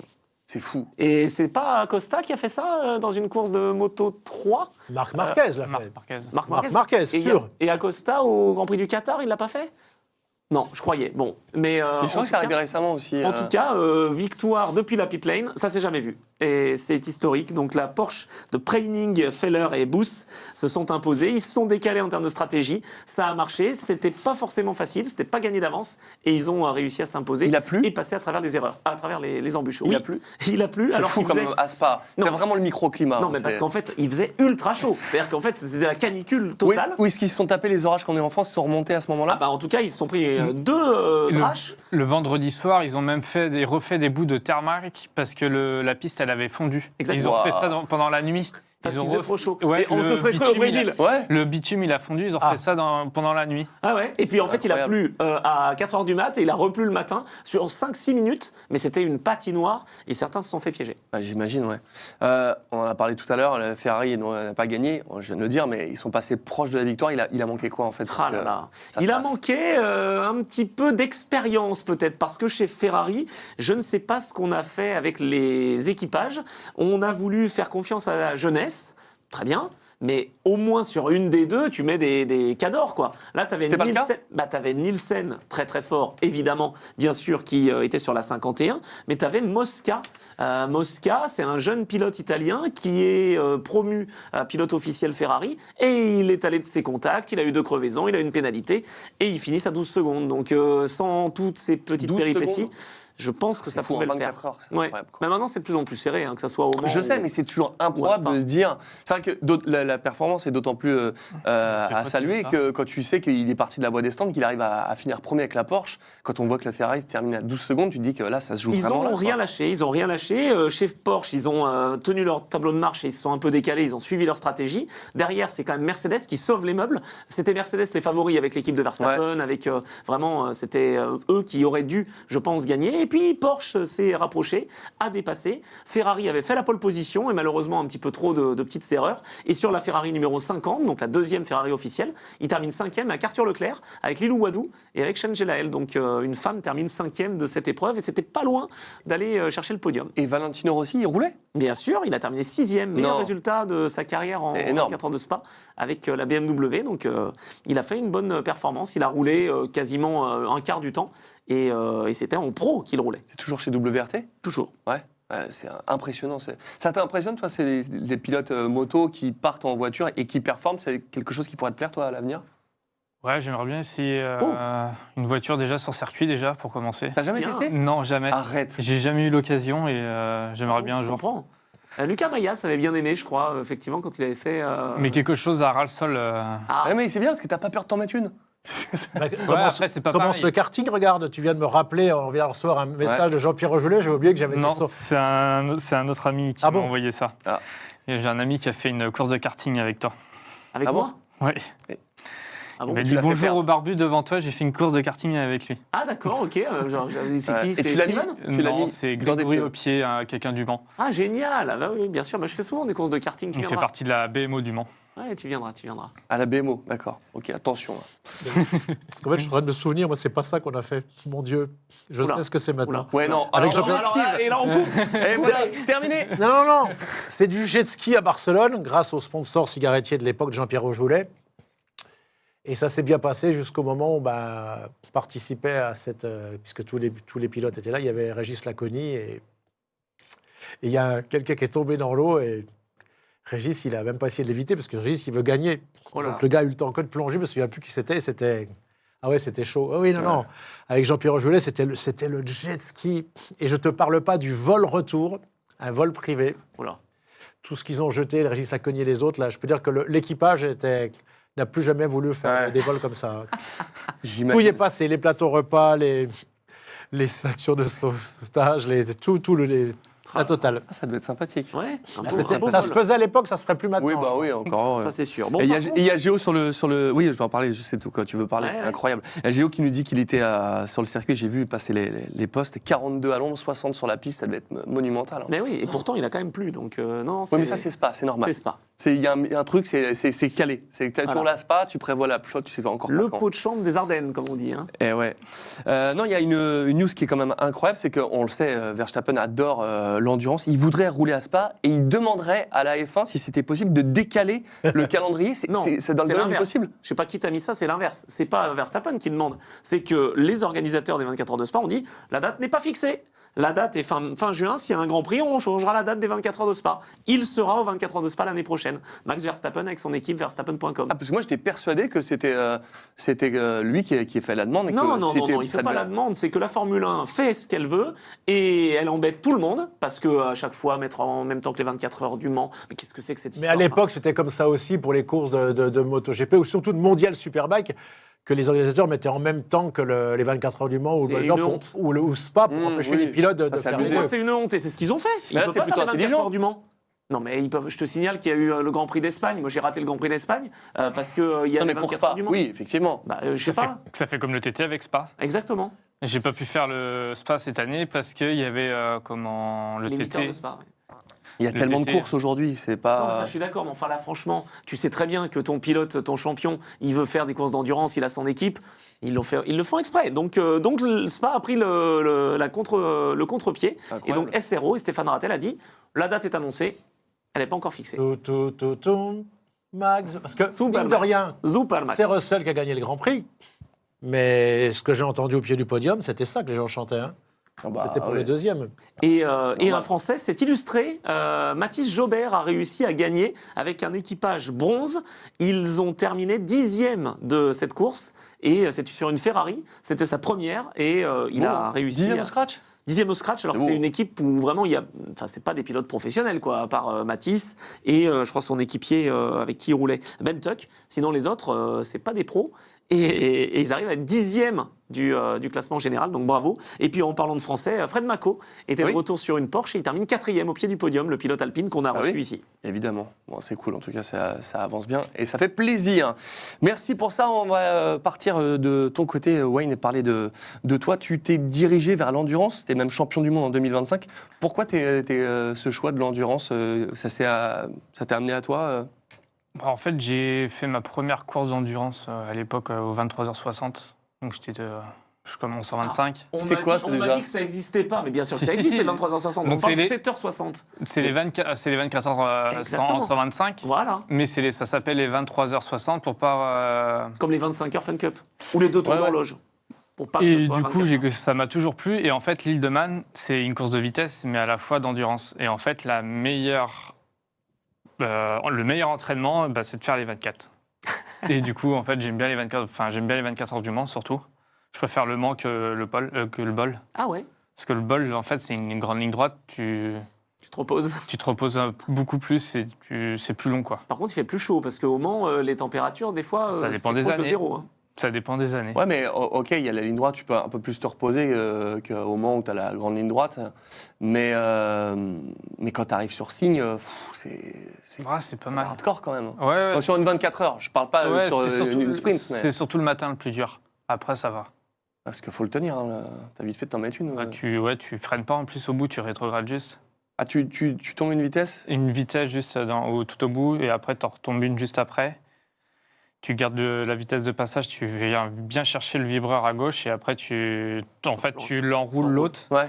Et en fait, là, tu freines pas, c'est que du rétrogradage. Tu gardes un petit peu les freins. Ça, c'est quoi? C'est en stock? Là, j'étais en production moi, l'année dernière. Production, ouais, pardon. C'est plus physique, tu trouves, du coup, finalement, Le Mans que Castellet, même avec Ah ses, oui, le avec Mans, ses le projets, Mans là. est beaucoup plus physique que D'accord. Castellet. Pour l'éclairer, Comment est-ce ça? que tu peux expliquer ce que c'est que la... Alors, qu'est-ce que c'est que la production? Production, c'est des motos qui sont de base, Stock. qui sortent de chez le concessionnaire. Et t'as pas Mais, beaucoup de mais C'est ce que je me modifications serais à dit faire. aussi. quelle est la C'est différence? exactement ça. Non, mais Quelle est la différence Mais j'ai avec... commenté les courses d'endurance. Je sais, la production, c'est la 4e catégorie. Mais Et, quelle est la différence majeure qu'il y a quand on s'arrête au stand Du coup, il y a lors pas du il y a pas ravitaillement? de ravitaillement rapide. En Ouais, fait, c'est ça. ils changent le réservoir. Ils changent le Ah, réservoir. ça Ils change, changent... Ah, tu vois? Ils changent Tu le vois? réservoir. J'étais sûr Mais qu'ils savaient pourquoi pas. Et dans un temps imparti, en Ah fait. non, je On ne pensais doit que pas c'était pas dépasser. rapide, mais- Je crois l'année dernière, c'était 2 minutes. Ouais. Et quel est Ils l'intérêt changent le Alors, réservoir. justement, C'est pour que que toutes ce soit les. pas cher. Ça, donc c'est beaucoup parce que juste la Stobli avec les raccords sur les réservoirs, C'est c'est 9 15 000 euros. 15 000. Ouais, 15 000. C'est 15 000 euros. Et, tout Ah le oui, je monde, vois. et c'est obligatoire pour tout le monde, sauf justement. Et du coup, ils ont pris toutes les marques. Ils ont essayé de faire au plus vite sur chaque marque et en fait, ils ont déterminé un temps imparti pour tout le monde, que ce soit tout le monde pareil. Pour C'est pas qu'il y ait de- incroyable. J'avais jamais vu ça. Mais c'est nouveau, hein, ça a 3 ans. Moi. 2 ans, c'est la deuxième Il année. y a même là, le lycée de Saint-Étienne qui roulait. Avec Jules. Exactement. C'est incroyable. Alors on va parler de Tourist Trophy, on va parler du TT. Comment c'était ta première expérience sur l'île de Man et comment t'en es arrivé là? Qu'est-ce qui t'a motivé? Parce que c'est quand même la course la plus dangereuse du monde. Tu sais très bien qu'il peut se passer des dingueries. Il y a toujours des morts. C'est une course qui est à part. Ah oui, complètement à part. Moi, j'ai vu mes parents, ils avaient une cassette à l'époque. Il y avait de la motocross, il y avait de tout. Et c'était en 98, donc TT 98. Et j'ai vu l'île de Man. En fait, j'ai toujours voulu après. C'était Moteur Production? C'était où? C'était sur Eurosport? Non, c'était une cassette avec Moto Revue et Moto Journal à l'époque. Incroyable, ok. C'est incroyable Comme les quoi images qu'on a là. Comment on fait pour apprendre le circuit sur l'île de Man? C'est 60 bornes. On arrive à 61 km, 254 virages, si je ne me trompe pas. Moi, ma première année, j'ai fait 54 tours de voiture. avant la course. Avant la course, j'ai fait mon premier tour, mais je ne savais plus où j'étais. Ah, parce que ça allait tellement pas vite. En fait, ça allait. Vu qu'on s'entraîne avec la circulation ouverte, tout en respectant les limitations de vitesse, et qu'on ne peut pas prendre toute la largeur de la route, et ben, les premiers tours, je me suis dit, qu'est-ce que je fais? Je continue, j'arrête. Donc j'ai continué, et du coup, je me battais pour le titre. Donc la course Newcomer en junior. Et du coup, j'ai cassé le moteur dans le dernier tour. Oh non! Malheureusement. Mais c'est comme ça, et du coup, je suis revenu plus fort après. Et t'as pas étudié des vidéos d'anciennes éditions? Si, mais je suis plus visuel, moi, Ouais, que maintenant, je le connais par cœur. Je sais là où il y a des regards, où il y a des patchs sur la route, des petits ronds gros comme ça sur les trottoirs. T'arrives à prendre 61 km, je suis bluffé parce que déjà le Nürburgring, la boucle nord, c'est 25 km, c'est déjà difficile. En fait, c'est une partition de musique. On part du point A jusqu'au point B. Et en fait, on répète. T'as des secteurs, en fait. À chaque secteur, et après, en fait, on ajuste au fur et à mesure. Et on pousse nos limites au fur et à mesure. C'est fascinant. Mais tout en gardant une marge. J'ai toujours de la marge tout le temps. C'est possible là-bas de garder une marge? Tout le temps. Bah sinon, quand tu es à l'étranger, tu meurs si tu ne gardes pas une marge. Moi, je t'ai vu, je t'ai trouvé, je ne savais pas à l'époque, c'était ton premier il y a 2 ans, je t'ai trouvé très, très décontracté. Juste pour l'anecdote, j'ai fait pas mal de trucs de malade dans ma vie. J'ai même fait, avec Dario Marchetti, la two-seater, par exemple. Mais là, il y a un de tes adversaires français qui m'a proposé de faire le tour. Je lui ai dit, on verra demain. C'était les premiers jours, quand avant la course. Et puis, on l'a fait avec un ancien vainqueur britannique dans le bus. Et je suis descendu du bus et je lui ai dit au pilote, non, je ne vais pas le faire derrière toi. Non. Non. Bah ouais. Non. Bien. Donc, chapeau, parce que... C'est clair. Parce que, n'oubliez pas une chose en plus. Et ça vaut pour la two-seater, ou pour quelqu'un qui, quelqu'un qui est dans Paris. Hein, Jamais. Sur le périphérique, quand j'avais emmené mon rédacteur en chef, Michel Drouard, qu'on salue, que tu as côtoyé, tu as plus peur quand tu es derrière. Hein. Mais parce que le pilote, horrible. il sait ce qu'il fait, il maîtrise. Mais quand tu es derrière, aller faire... Tu fais confiance. Alors, à la limite, c'est bien ça. Tu veux pas m'emmener? Je pense que je préférais encore le faire en passager dans le sidecar. Oh là là là là là là, non, tu sais pas dans quoi tu t'engages. Non, attends, faut être super actif et tout. Quand tu vois les bras de Kevin Rousseau qui est, oh là là là, non, m'arrête. D'Emmanuel Clément. Non, mais il n'y a rien de pire, mais même en voiture. Sauf cette année d'ailleurs. Parce qu'on viendra pour le sidecar cette année. Tout en passager est horrible. Tu montes en voiture, mais en passager, en voiture, en moto. Je suis désolé, en voiture, c'est moi. Moi, j'ai fait 6 circuits de MotoGP dans la voiture de sécurité, dont le 6e, le premier, on n'a pas été très loin parce que c'est le pilote qui avait sorti la voiture à Jerez. D'ailleurs, il y avait un gars qui s'entraînait à faire la course à pied, donc on aurait pu le shooter. La seule fois, le mec a été très très vite parce qu'il a été monté avec nous une très jolie jeune femme à Valencia. Oui, tu nous avais raconté, mais c'est pas. Mais tu peux pas te sortir. Tu peux pas tomber de la voiture. Qu'en moto, tu peux tomber, tu peux être éjecté. Oh, quand même. Mais tu plaisantes, les bras. Tu peux perdre l'arrière quand même hein. en reconnaissance. On est d'accord. Tu peux même perdre la télé. Tu peux tout casser, Attends, même c'est pas parce que c'est des voitures que tu sais pas. Non mais j'ai pas dit attention. Ne me faites pas dire ce que j'ai pas dit.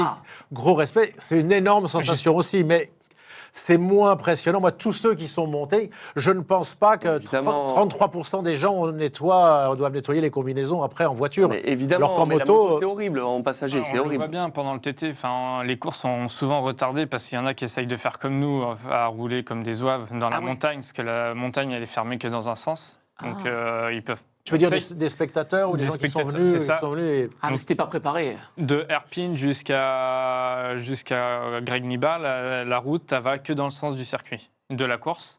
Ok. On sait qu'il n'y a personne arrivé en face, et là, c'est illimité. Et à chaque fois, c'est retardé parce qu'il y a des cartons. Tout le temps. Il n'y a pas d'imitation de vitesse Il n'y a pas de limitation de vitesse. ouais. Non, parce que le circuit est fermé. Oui, mais bon, quand même. Mais en fait, pendant tout l'événement, que ce soit le matin ou le soir, même quand la circulation est ouverte sur le reste du circuit, là, cette portion-là, elle est que dans un sens. Et c'est en ville ou c'est la C'est campagne à que ce de la moment-là montagne. Ah ouais, que de la donc, montagne. ça doit taper fort, là. Tu sais que quand tu as roulé la première année, il y a 2 ans, j'ai découvert un truc, j'étais horrifié. Parce que bien évidemment, tu sais qu'un chien peut s'échapper et traverser devant toi quand les petits passages en ville. Mais moi qui viens de la campagne de Saône-et-Loire, je fais, mais là, mais c'est quoi ça? Et il y avait une barrière qui était mal refermée. Un petit mouton. Et il y avait 60 bovins derrière. Je dis, mais là j'ai refermé le truc. Je dis, mais là, parce que là, tu te prends les meumeux. Ça arrive, hein. C'était pendant le sidecar. C'est quoi tes objectifs de cette fin de saison d'ailleurs? Comment ça se passe? Est-ce que c'est une course unique? Je connais pas du tout ce monde-là. Ah, c'est vraiment unique. C'est même l'ambiance entre les pilotes. Je vois, moi, j'ai Michael Dunlop et John McGuinness qui m'aident énormément. Donc, c'est 2 têtes d'affiche. Attends, ça veut dire que tu as leur respect? Je veux dire, comment tu arrives à te rapprocher d'eux? Bah, la longue de se voir, la longue de se côtoyer. Enfin, à chaque fois, même je vois Dean Harrison qui a gagné la Senior TT cette année. Il m'a beaucoup aidé à la Northwest quand il y avait il me fait change pas tes pneus. Ou enfin, il fait là-bas c'est sec, c'est mouillé. On s'entraide beaucoup. Et cette année entre Français, on s'est beaucoup aidé. Et c'est bien parce que ça nous pousse et du coup, on a tous amélioré quoi. Non, mais entre Français, je le comprends. Mais avec c'est des rare, grands entre Français. champions. Ah ouais? Parce que des grands champions qui te respectent, c'est beau. Hein. Ils respectent, mais avec un petit peu de condescendance. Ah. Parce que j'ai une anecdote, et là, avec ma grande gueule, c'était plus fort que moi, je suis intervenu, c'était McGuinness. On a la conférence de presse chez Honda, avec les 2 pilotes il y a 2 ans. Et puis, il y a quelqu'un qui pose une question et lui dit, non, mais il dit, ouais, mais là, pour apprendre, vous, les Français, voilà, vous n'aurez jamais le niveau de... Et là, je lui dis, mais... J'ai dit, attends, je m'excuse de te couper, mais... Je lui ai posé la question de là, je lui ai dit, mais est-ce que tu peux nous rappeler la dernière fois qu'un pilote anglais a été champion du monde en MotoGP? Parce que nous, les Français, je peux te répondre, c'est Fabio Quartararo. Et après, il est venu me voir, il m'a dit, ouais, j'ai un petit peu exagéré et tout, parce que à l'entendre, c'était, voilà. Non, mais c'est que, parce que l'avantage énorme qu'ils ont, mais c'est qu'ils habitent là-bas, ils connaissent par cœur. Ah oui, Ils connaissent par cœur. Ils sont connaissent- vraiment aidés de ouf. Tu sens que les Anglais sont intouchables là-bas? C'est pas qu'ils sont intouchables, c'est que déjà Ils sont nombreux déjà. Ils Je veux dire, à un moment- sont nombreux. Ils habitent à côté, donc c'est facile d'aller là-bas. Ils s'entraînent beaucoup Ils plus. du coup, ils font toutes les petites courses sur route en Irlande du Nord. Mais je les ai toutes commentées celles-là. Mais bien sûr. Ils parlent, ils sont tous, Ça aide. ils n'arrêtent pas. Nous, on est obligé de prendre des bateaux à chaque fois. Et ça De coûte- payer, de dépenser de l'argent. Payer. Et, enfin, ça coûte cher les déplacements. Et quand tu fais des petites courses et tout sur des petits circuits, ça aide beaucoup. Et l'année dernière, champion du monde, on en a parlé. Sur 2026, là, du coup, tu as fait le TT, mais tu roules sur quoi? Alors, j'ai fait les 24 heures du Mans. Ouais. Donc, on n'a pas fini. Après, j'ai fait la Northwest 200 qui s'est pas très bien passée, en 1000 et en 600 et en twin. Et j'ai fait le TT et du coup, je devais faire le bol d'or. C'est ce que j'allais te demander, ouais. Donc, malheureusement, je vais pas le faire. D'accord. Parce que j'ai mis un terme avec le team. Parce que j'étais associé, moi, avec un team espagnol. C'est tout récent, là. C'est après De que- vendredi soir. Donc, du coup, moi, j'ai déjà fournissais toute la structure avec une moto. Et en fait, ils ont fait des choses qui m'ont pas plu. Donc, du coup, je préfère arrêter là et puis être serein quand je suis sur une moto. Parce que c'est intéressant, Donald, ce qu'il vient de dire. Tu as dit que c'était avec ta... Ma Structure. structure, c'est ça. Est-ce que tu peux nous expliquer ce que tu veux faire Et du dans le futur? Le futur, il a commencé parce que du coup, grâce à tous mes partenaires, Aximoto, la bécannerie, Mitas, enfin tout le monde, Tourist Merci Trophy à Tour. Sonia Lemaître au passage. hein. C'est ça, que j'embrasse fort. Et, du coup, grâce à tout le monde, en fait, j'ai pu monter ma structure et du coup, maintenant, je vais m'engager avec mes motos, mes mécanos et Ton team, donc? mon team.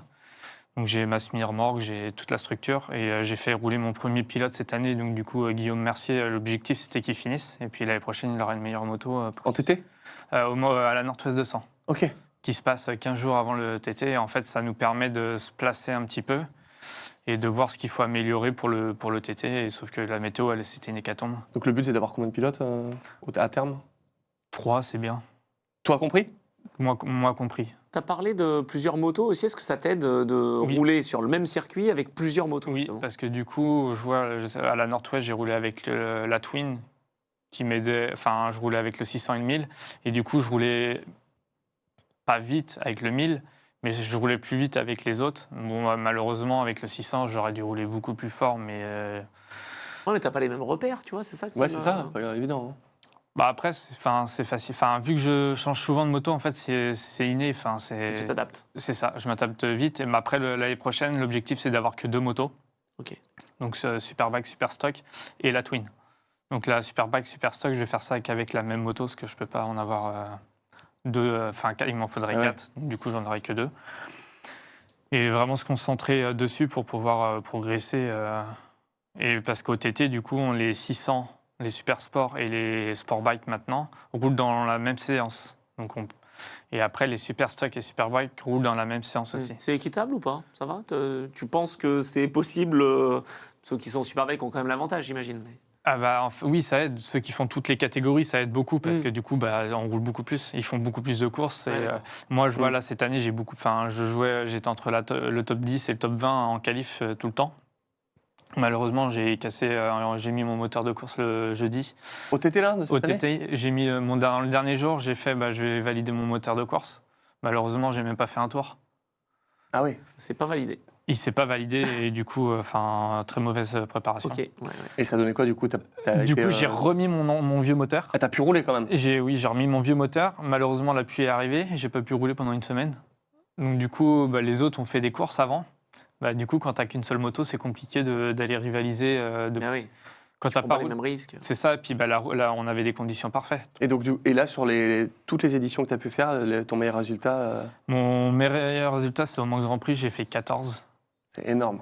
Et là, cette année, j'ai amélioré de 6 miles de moyenne. Ok. Donc là, je suis à 182 de moyenne sur un tour. 182 miles ou 182 km/h sur un tour. Ah oui, ce que je me disais, là, je fais 182 miles, là, Là, c'était c'était très de très moyenne. moche. Je suis à 113 420 en Super Twin, du coup en Sport Bike, Ouais.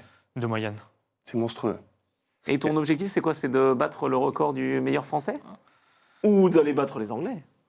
Déjà, se faire plaisir. Là-bas, il faut aller se faire plaisir. Et si un jour j'ai l'occasion d'être sur une bonne moto, pourquoi pas. Est-ce que tu peux nous rappeler, pour le Titi, comment ça se passe? On le voit souvent, c'est un départ toutes les X secondes. Et c'est quoi? C'est au chrono? C'est justement la vitesse moyenne? C'est comment on gagne le Titi? Un départ tous les 10 secondes, voire des fois entre deux, il n'y a pas 10 mais 20 secondes. Moi, du coup, ce qui est bien, c'est quand tu as 10 secondes, c'est quand tu arrives en bas, tu arrives tout en bas. En fait, tu tournes à gauche, je ne connais pas tous les noms, et l'autre, il tourne à droite. En fait, à partir du moment où tu le vois, ça te permet de pousser, et tu le rattrapes. Instinctivement, tu le rattrapes. Parce que justement, c'est le lièvre, quoi. C'est ça. Moi, là, cette année, je suis parti, j'avais 20 secondes entre... du coup, c'est difficile d'aller chercher l'autre. Effectivement. Mais du coup, ça se gagne comment? Au chrono? C'est au chrono. Ou la vitesse moyenne? C'est pas la... Enfin, c'est pareil, ça revient au même. Ouais, mais à la fin, c'est... Non, mais c'est pareil, c'est comme un rallye, quoi. C'est exactement ça. D'accord. C'est la moyenne. Après, c'est la moyenne de 3, 4 ou 6 tours. Il faut faire combien de tours, d'ailleurs? Alors, Super Twin, c'est 3 tours. Super Sport, c'est 4 tours. Oh. Super Stock, c'est 4 tours. Senior TT, c'est 6 tours. 6 tours? Mais c'est énorme. Et c'est de suite, hein. Tu fais pas un tour, tu t'arrêtes. Non, c'est 6 tours. à chaque fois. Donc là, en Super Twin, tu fais un tour ravitaillement, tu repars pour 2 tours. Et Super Sport, tu fais 2 tours, tu t'arrêtes et tu ravitailles. C'est par rapport à ce que tu peux faire en endurance, où tu es quand même champion du monde l'année dernière, c'est épuisant le Titi ou c'est équivalent à ce que tu peux connaître dans les autres courses? C'est pas pareil. Là, c'est beaucoup de concentration mentale. Le physique, en fait, les virages, on les enroule. Mais surtout, c'est plus dangereux, le Tourist Trophy. C'est plus dangereux quand même que le Mans, même 2000, c'était des poireaux. Oui, on n'a pas le droit à l'erreur. Après, je suis quand même fatigué, mais moins qu'une course de 24. Est-ce qu'il y a des fois où en Titi, un accident d'un autre peut te mettre à mal et surtout te faire rouler moins fort? Ou est-ce qu'il y a des fois où tu t'es dit, je veux pas rouler, je m'arrête là? Qu'est-ce qui se passe dans la tête d'un pilote? Vraiment, le Titi, c'est le truc le plus... Alors cette année, malheureusement, j'ai vécu 2 crashs. Donc un à la Northwest où Camille Holland est décédé. Et deuxième avec Daniel Liam qui est décédé devant moi. Ouais, ça calme. Devant toi, waouh. Et tu arrives à rouler, derrière, tu vois l'accident et tu remets gaz en grand derrière? Tu faut faire vite abstraction, malheureusement. Tu fais abstraction et puis tu remets les gaz, en fait. Et tu arrives après te reconcentrer à n'y penser qu'après la course? Ouais, bah après, ça te réveille, ça te travaille quand même, mais ça m'empêche pas de rouler. C'est là où ça me perturbe le plus, moi, c'est quand je fais Là, j'ai fait une grosse erreur cette année.